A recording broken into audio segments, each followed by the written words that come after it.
the cloud.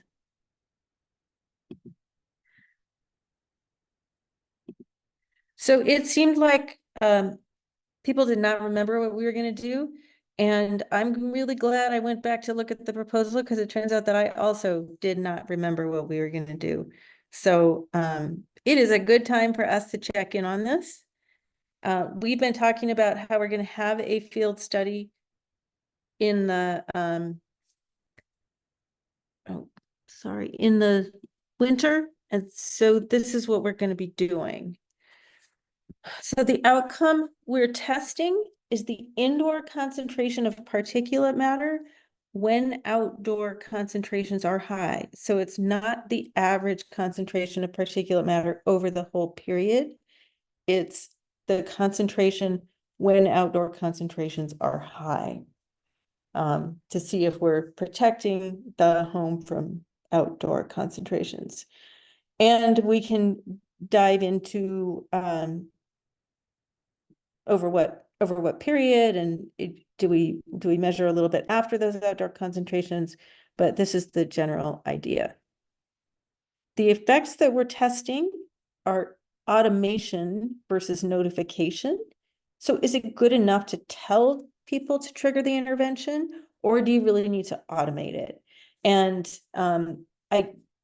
one might think, oh yeah, you really need to automate it, but this is getting at the question of, do you need to create that connection, or could you actually just get like a signal from a warning system? And the other thing we're testing is a portable air cleaner that you can buy off the shelf versus a whole house pressurization device that is being worked on by Paul in the filtration committee, and then, group, and then receiving signals from Christian's device. And so that anybody can buy an air cleaner and turn it on when the outdoor air is dirty.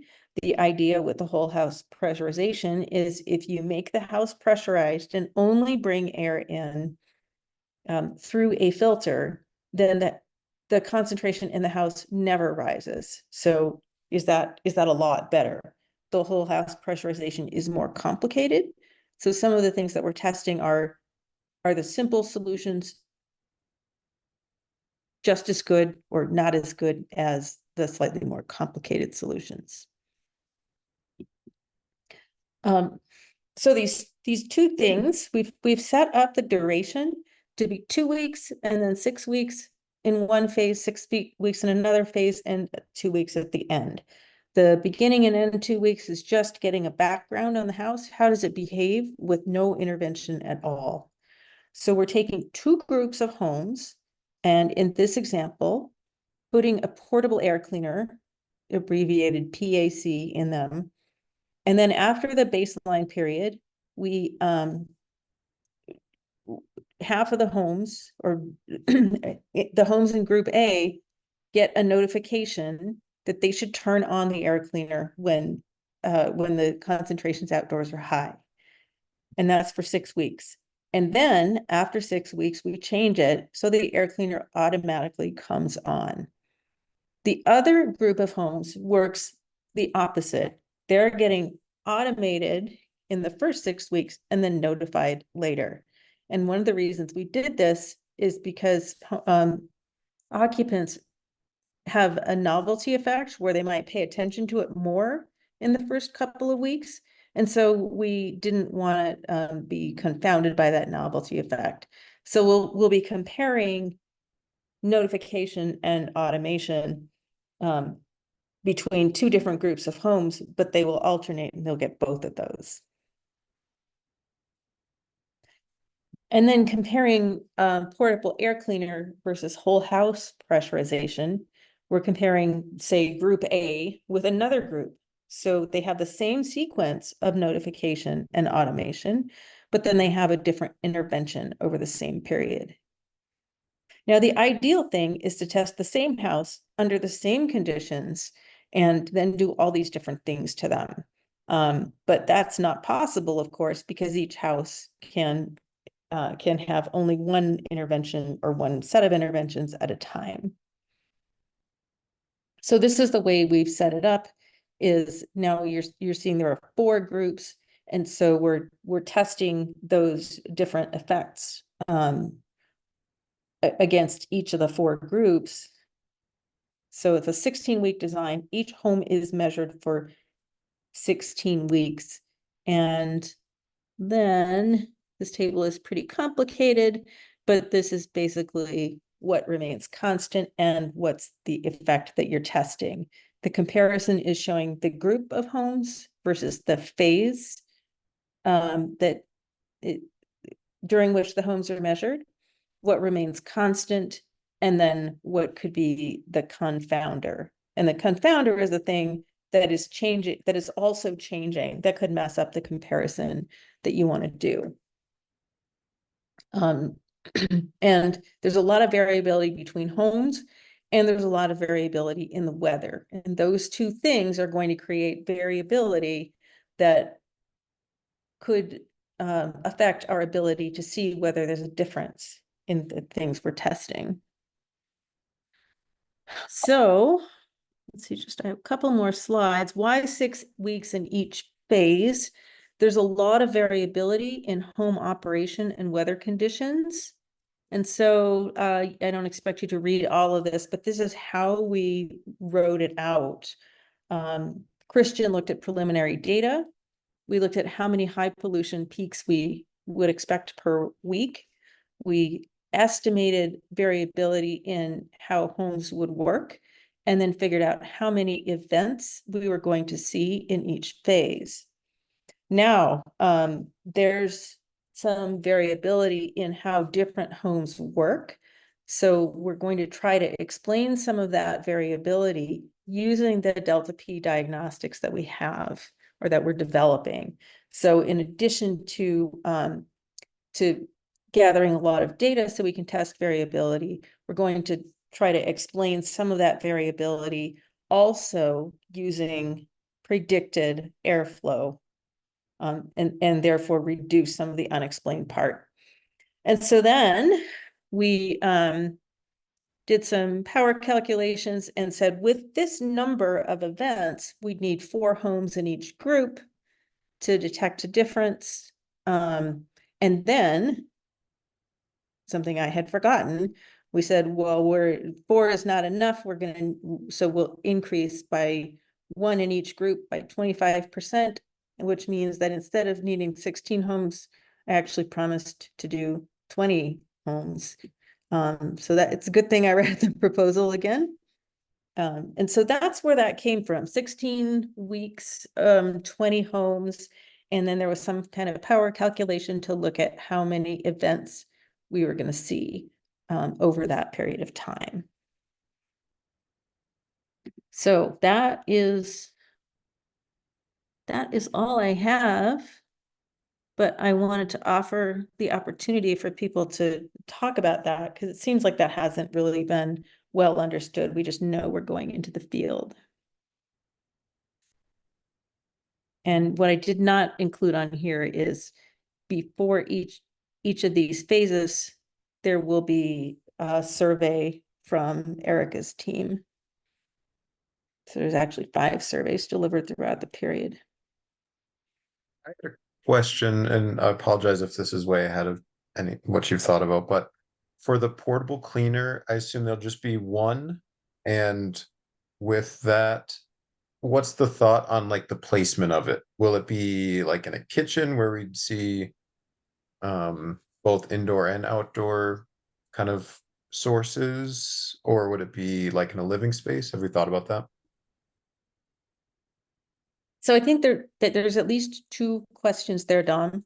One is, what about the influence of indoor sources, which is going to affect the results no matter what the intervention is or where it's placed. And then the other one is, if the home is not well mixed or for some reason, then how does the placement of the air cleaner affect it?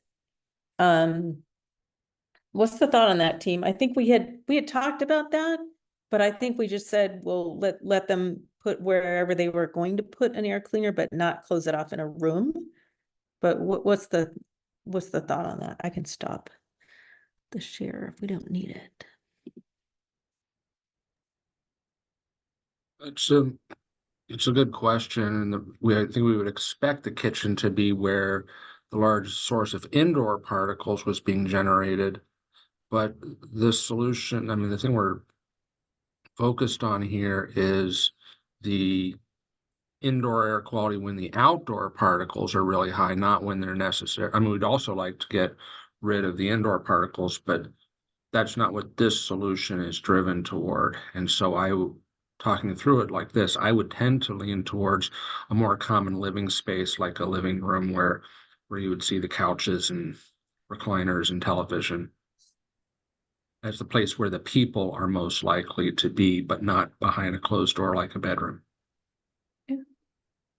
I'd just add to Paul, I like that suggestion in terms of location. I think it's tempting if you want to test what will realistically happen, letting people put it wherever they want is that, that's a pro on that side. But I think given the small number of pairs that you have, controlling where it gets placed, I think will make data work significantly easier. Having worked in a study where we had, 30 to 40 households, the minimal heterogeneity we had in sensor placement was troublesome because it reduced our ability to make comparisons even further. That's just perspective. I don't feel super strongly. I think there's a rationale to letting them choose among common areas. But I think if you can constrain it to a very similar location in the home, like common area where people spend the most time or the most people spend the most time, a few other constraints, I think it'll make data analysis more, a little stronger. That makes sense. Thank you.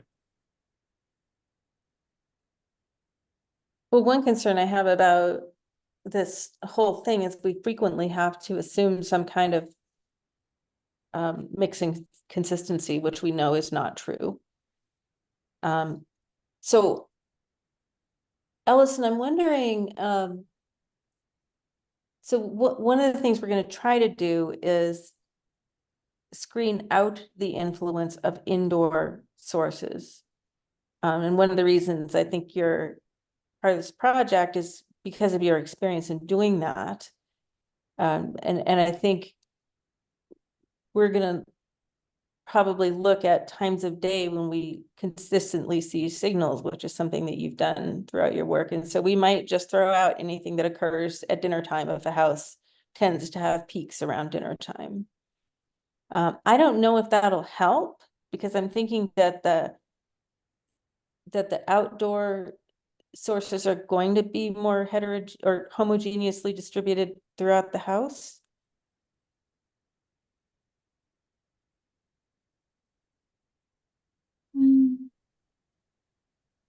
You're saying you think the indoor sources will be more heterogeneously distributed?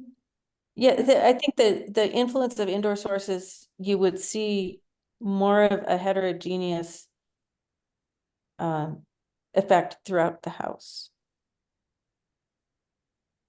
Like it would be spatially not as mixed for indoor sources, and for out sources coming from outdoors, it would be better mixed because they're just going to be coming from all sides. Yeah, I think that's fair. So part of the reason to look at the real-time, to the power of the real-time data is we're just going to be looking at events, seeing the response, or outdoor events, seeing the response in the home to the outdoor event. But then, and I know this is going to be confounding and very difficult, but if it appears that there's an indoor influence like a spike, then we would not include that. And that's one of the things that we accounted for is a wild guess that half of those outdoor events are also going to have indoor events happening at the same time. And we're not going to use those. Yeah. I also wonder about the actual real-time measurements. I know we've used the Omnis before and we have tried to stick to having 3 or 4 of them around.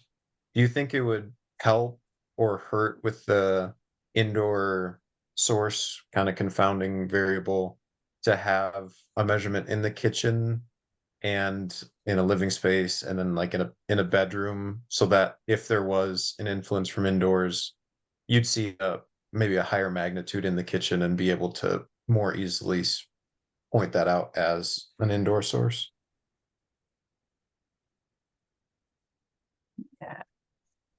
I would love to, I know that there are others in this group that have done measurements in homes a lot. I mean, I would say a few things have surprised me from 1 to 2 years plus measurements in about 40 homes, which is that it's mostly the kitchen. It's not that interesting. There's not that much stuff going on indoors. But yes, it's probably more heterogeneous temporally and spatially than what's going on in terms of outdoor coming in. So what Tami said earlier, I think I agree with. Vast majority of what we see elsewhere other than the kitchen is from the kitchen. I think you could interpret your data that way without a kitchen measurements, but if you can have one, it's like a slam dunk then. Like you will, like if you can afford it, even a cheap, like we have some Omnis, you could just throw them in and, you know, use your better measurements somewhere else just to prove like, yep, when we said it was cooking, it was definitely cooking. And I would think even without that, very believable, very timely. And there's just not that much else going on. I mean, sometimes in people's bedrooms, interesting stuff goes on because they are in there a different time. They maybe like use humidifiers or smelly stuff or but I mean, maybe others have seen more interesting stuff. So I don't know that I want like a few small studies that I've done to drive the conversation so much, but it's less interesting indoors than I feel like we thought it might be. Yeah, Alice, I think, go go ahead, ahead. Paul. I think putting something in the kitchen could be valuable. I think other rooms are less so, along the lines of what Allison was saying. And another thing that can cause a lot of particles in a bedroom, of course, is smoking. But you know, if they're smoking, I'm not sure that the outdoor thing is the biggest issue. So If we have smokers, we can't do this study. We yeah, can't, I mean, yeah, we have to at least get people who say they don't smoke. right, right, Like, there's no way to interpret any measurements if people are smoking, right. other than they're smoking. Yeah. I know that I believe I have a few purple airs that we could throw in kitchens. And so I like the idea of monitoring kitchens specifically. I don't think we should worry about anything else. So one thing for that, and for when we have the control system, at least for those places that have it, we'll have a Sensorion particle sensor built into the dashboard housing. So right where they're standing to control things, we'll have one there. So it's at least a measurement and has all the same bias of all the other ones. It's far from a perfect one. So that will be a point measurement, just as we're thinking about where we strategically put other ones. The other one, and we'll see how much of a grimace I get from Carson on this, but we should be able to scale up his system with more nodes. So like the sensors would be using for outside. There's no reason we couldn't build more of those, put them in inside and have all the data streams come together. There's a cost piece there, there's logistics, all of those pieces, but he's not completely shaking his head yet. I think we can scale up the number of nodes that would be coming in. Yeah, it's It'd be a time not cost thing. yeah, it's not too much more time to add more, or I think it would barely just be a cost thing. Yeah, but this raises a really good point that we really want to be thinking about what are the sensors we're gonna put in. When we were doing the Epic homes, we were like, oh, how many do we have? Let's put them in, let's get all the measurements. But we probably want to be a little more targeted about the placement of the sensors, what we assume Christian is going to do and what needs to be added to on top of that system. And also how they are positioned relative to the air cleaner. So all good points. The assumption of good mixing is a limiting factor in all of this. And affects our indoor-outdoor comparisons as well.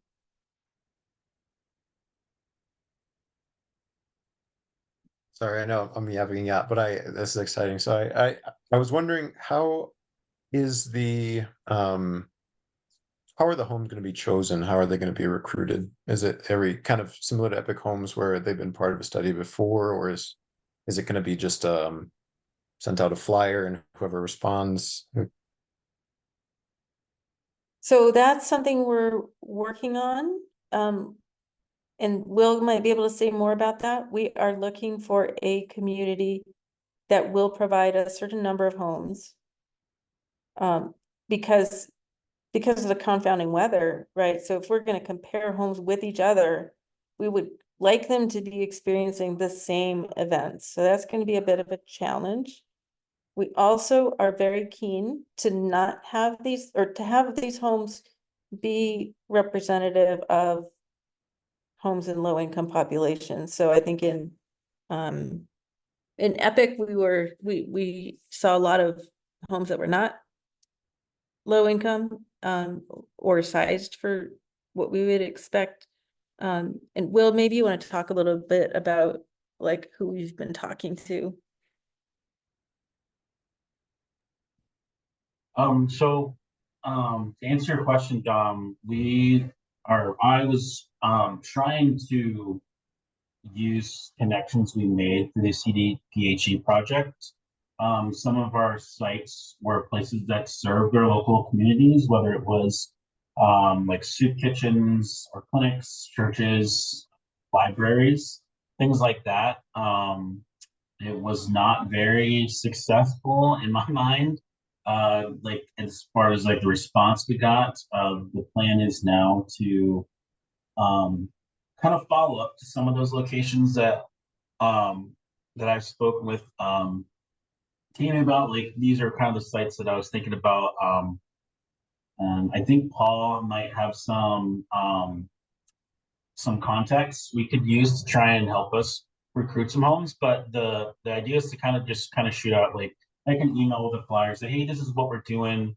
Kind of some of the stuff that we were talking about when we first were sending information to the Epic Homes, and we were getting that kind of stuff together. But yeah, I think the trick is to kind of say, hey, we'd like you to word it in, can you help us find homes? Like we would work with them, not like, hey, find us homes, then get back to us. So it's like trying to find the language so they understand, like, we don't want you to do work for us. Just like you're in that community. Like, for instance, I think the most interest we have right now is in Durango. Between CDPHE and I think Tami said someone that she knows. So, it's kind of like we're not there, I'm not there, so it's like you're there. What do you think about this project? You know, is there maybe some communities you think would be a good option for us to kind of reach out to, see if they'd like to be a part of this study?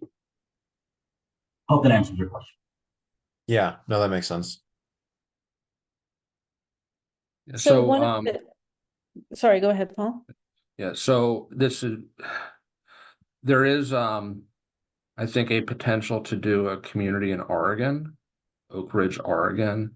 That obviously is less convenient even than Durango, but it's a kind of a valley community in the mountains that even one of the advantages to it is they use a lot of solid fuels, and so they have times when, regardless of wildfires, the outdoor air can be really pretty poor. I'm not quite sure how that works with the algorithms that Christian and Carson are working on, but yeah, so that's an option. We also might, this is just kind of recent, so I haven't even shared this with Will. In fact, I didn't think of it until Will was talking right here.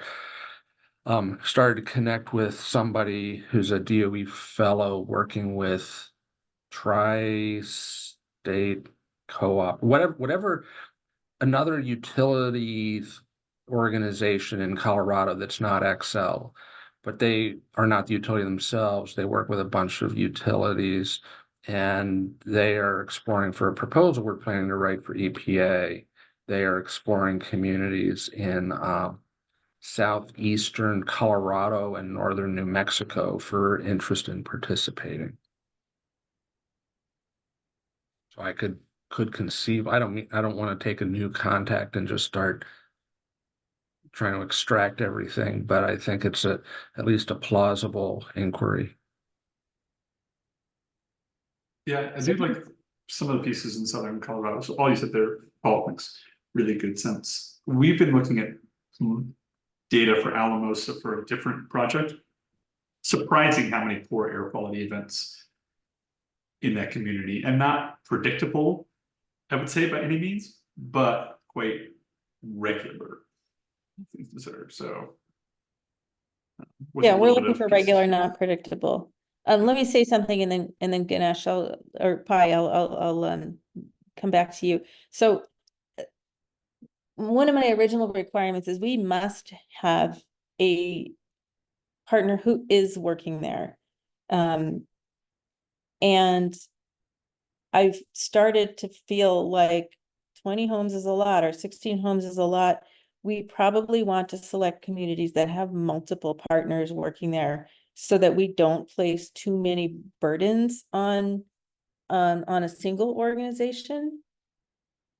And we want people who are related in some way who can benefit from this information about air quality, but it would be nice if there's a collection or a coalition. Okay, Pi, your turn. Yeah, no, I had a question about I know we are like selecting households and stuff, but who is it gonna interact with like the interface from that point of view, when the study does happen?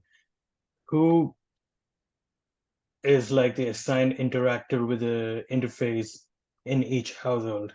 So let's say a household has more than 3 people, that will just mean we'll have more interactions with the interface per person. And that also means whose response are we going to take into account in terms of the survey and in terms of other data points that from the that the interface shoots out. So yeah, that's my question. Yeah, it's a really good question. And we always have that question when we do surveys, like who's answering, right? And do they really represent the whole household? So I think your question is who's the interface in the household, right? Mhm. Or is it who from our team is interacting with them? No. Who in a particular household is going to interact with it? So do we have like a designated person to interact and to like give the responses on the survey, or is it more of like anyone and everyone in the household can interact with it, and we can't really direct or manage who does the interactions? So I think that's another thing that needs to be guided, right? We probably don't want it to be the teenager, even if they're 19 and an adult. It should be somebody with decision-making power. But now you guys are the communication team in Merrily, so I want to hear what you have to say. But and it should be the same person for each of the consecutive surveys. It should not be like you get one from one of the partners and one from another one, and then a third one is from the grandmother, because that's not going to provide you a sense of how their relationship is evolving. I recognize it's still limited, but I think that doing within household dynamics is a whole separate study. So Yeah. Erica, do you have any guidance for who should be chosen from the household to interact? Yeah, I mean that's tricky. I mean I think right, just an adult and make sure that we tell them that it's the same person, and that does raise like two things. One is if we push the surveys through the interface, and a kid is the one that sees it, like right, they don't just like delete the notification and then we never get that survey data point. So we do need to think of a way to follow up with that and make sure it is like, the mom or the dad or whoever it is, and then yeah, I think Pi's point is valid. Also, if we're collecting how long people look at an interface screen, right, it's gonna get really messy if, like the head male is interested in some data point and the head female is interested in data point. And it's not just there's like 10 people in the house and that's why the interface is on all the time versus, you know, one person who's really excited about it and why are they excited about it. So we'll have to think of a way to parse that out. Yeah, I think those are all very good points. Just so we're all on the same page. As of right now, we have zero tracking of like people associated with the interface, and so we can do some brainstorming there. But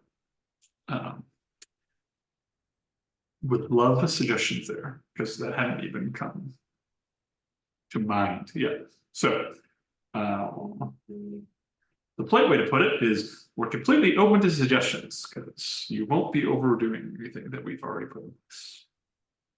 But I think this is what you should bring forward too, and this is why we're talking about it early and talking about it as a team, is rather than saying, how are you doing this? You need to bring forward what's important for your analysis, right? Like this better be the same person. And so I'm going to take charge of the protocols for making sure that happens. Yeah, I mean, it makes me think, you know, to have a lock screen and they have to put in their PIN, and if it's the, you know, again, just saying the female head of household, then it's the survey only populates to her. But then is that just one extra barrier to entry that now they're like, I don't care if I look at my, you know, indoor air because I don't want to have to type in my 4-digit sequence. I don't know, something to think about. So yeah, Pi and I will come up with a good solution. I think our goal is next week to have our HMIs brainstormed. So yeah, we'll be able to integrate that. Yeah, And we'll be responding to your email right after this. So. And Ellison, I also think one of the reasons you're super valuable on the study is because you've done measurements, and so I wouldn't say, oh, don't count my input because I just had a little study. You have a bigger study than most other people and more attention to the data. And so I would just say, like, you guys better have a kitchen measurement and don't worry about imposing. I did have one thought based on what Erica said, because it brought to mind, like in a world where we are recruiting homes we don't know, kind of through one or two like layers of resistance, you know, maybe a community person and then somebody else, and maybe it's even a spouse to the person who actually does stuff. I do think everything you said, Erica, is like really important. And I know 16 to 20 can feel big, Tammy, but I also think it's small enough. Like if you connect with an organization that you can talk to even 20 to 25% of the people, which we did for the Epic Home study, was, you know, there were some focus group meetings that the Epic Homes people organized.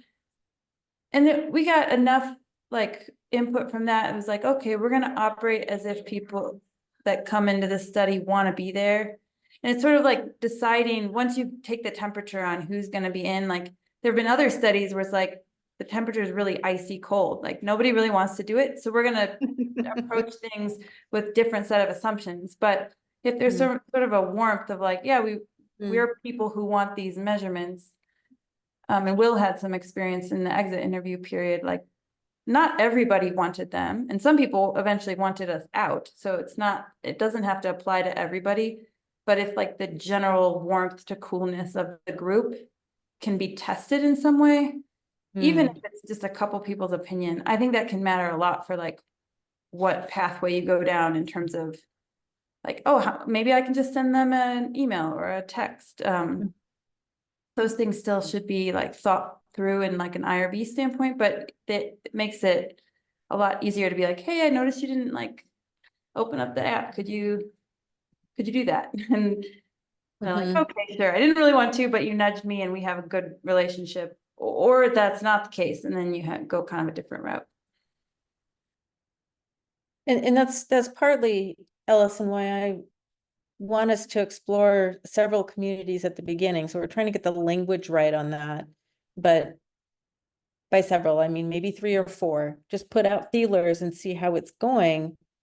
Because I don't want to stake everything on one community and then we're all ready to measure. And then have them be like, actually, we didn't really, we were just saying yes, but now that you talk about the 20 homes, so have a number of options building up through the summer so that we can start to feel where there is more warmth.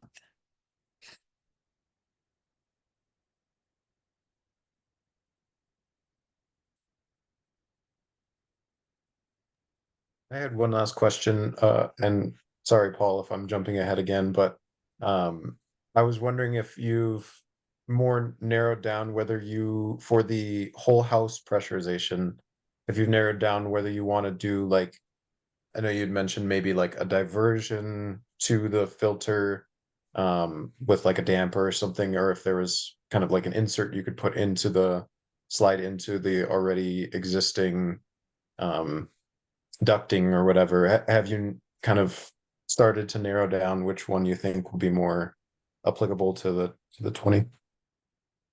I think where we're at, and yeah, this is really what Jordan is working on. I think where we're at really is it's going to have its own separate fan. It's going to have its own separate duct. Not trying at this point to integrate it. It's just that adds a level of complexity. So let's just have it be its own thing, have its own control, and getting integration with other systems could be potentially a later thing that happens. Jordan, you have anything you want to add to that or correct me on that? No, that's pretty much it. Still up in the air whether we're going to connect it to the ducting that's already there, whether we're going to use the fan that's already in the HVAC system. There's a lot of things up in the air, and there's a meeting that's going to kind of be about that later on in the next couple of weeks or something. But there's a lot to think about, and those are all the options. But we'll weigh pros and cons of basically exactly what you just said. That's awesome. That's exciting though. Yeah, that's the tricky part, for sure. Yeah. One of the things that I think is really important with that is, we did a quick calculation on the kind of flows that we might need, and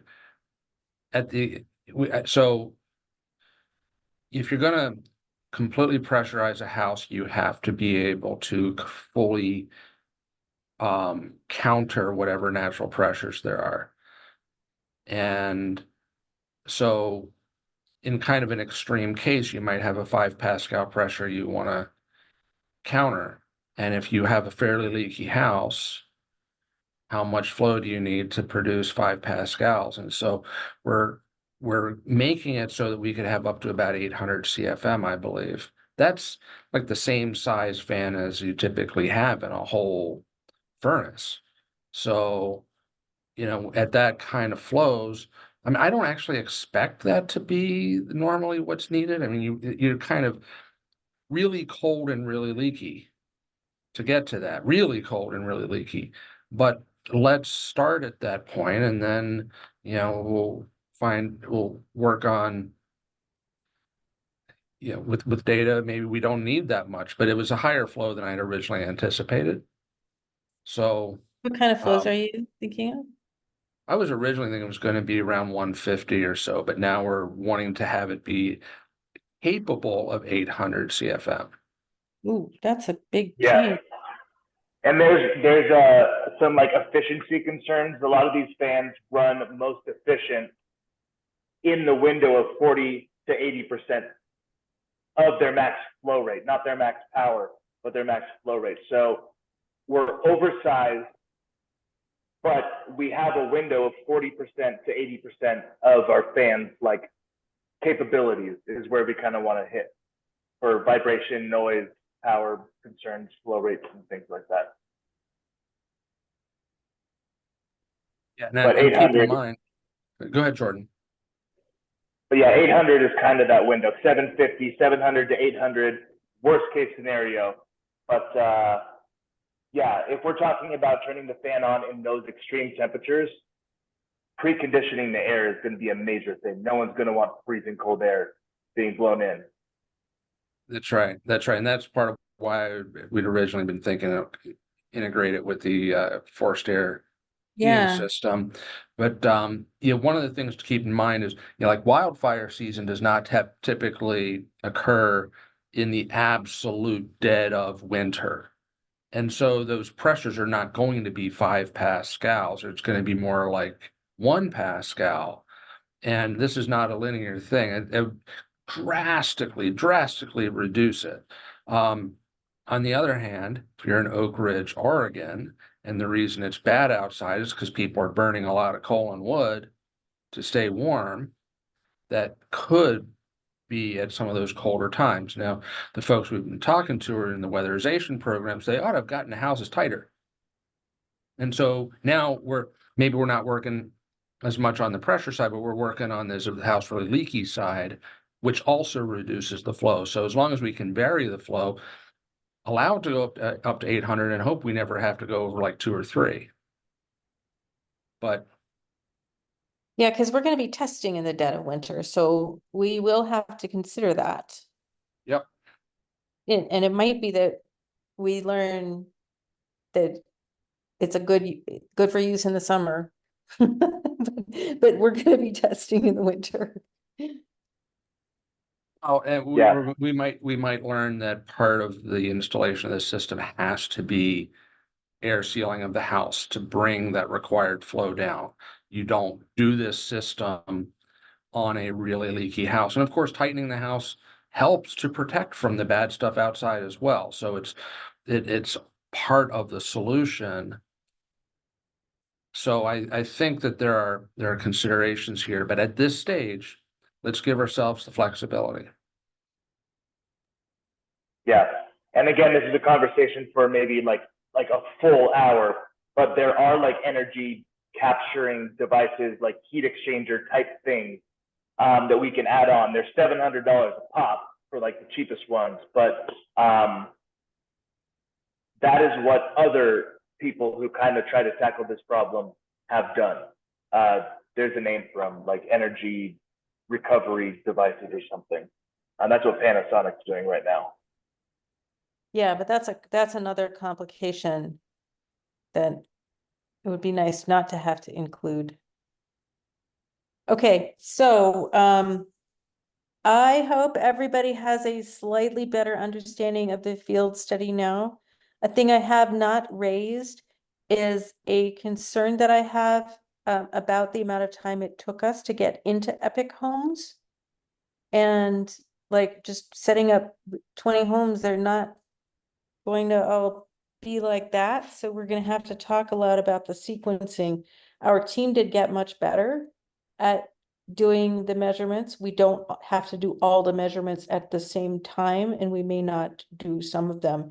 Still, it was a number of hours that we should think about because the study design had all those homes occurring simultaneously.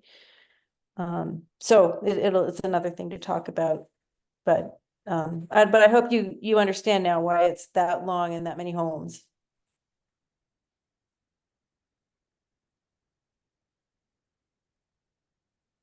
Okay, everyone, thank you.